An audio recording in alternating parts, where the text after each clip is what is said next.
ნერვული სისტემა ზოგადად არის თავისი რესურსი აქვს ამას. და როდესაც მუდმივად მუშაობის რეჟიმშია, ხო, რომ რაღაცები უნდა აკეთო და სულ უნდა იყო დაკავებული და თუ არ სწავლობ, არაფრად არ ვარ გიხარ და თუ ყველაფერზე არ დადიხარ, შენი თქმაყოფილი არავინ არ არის, გაჩერების, დაფიქრების, მოწყენის, უბრალოდ თავისუფალი დროის თამაშის, არაფრის კეთების უნარები იკარგება.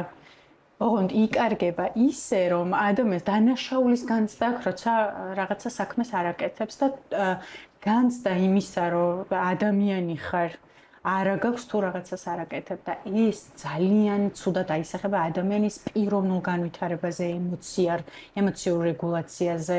ზოგადად ახალი, მე იმდენად გადაიწვება ხოლმე ადამიანი, რომ მართლა არაფერი აღარ უნდა. აი მე უკვე მართლა აი ეს ეხლა თქვენ რაც აღწერეთ, ხო?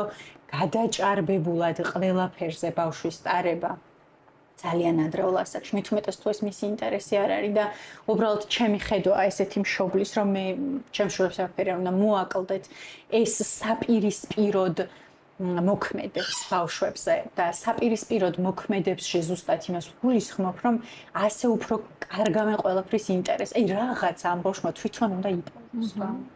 რაღაცა თავისით უნდა ისწავლოს და თავისით უნდა იპოვოს. არ შეიძლება მუდმივად რაღაცა იყოს გადარბენაზე, რომ აი იქიდან მოვიდა, აქ წავიდეს, ფეხზე დამდგარმა უნდა შეჭამოს სასწრაფოდ, აი ამ რეჟიმში ტრანსპორტში, მანქანაში ცხოვრება ძალიან დრამატულია ბავშვისთვის და არაფერი კარგის მომტანი არ არის.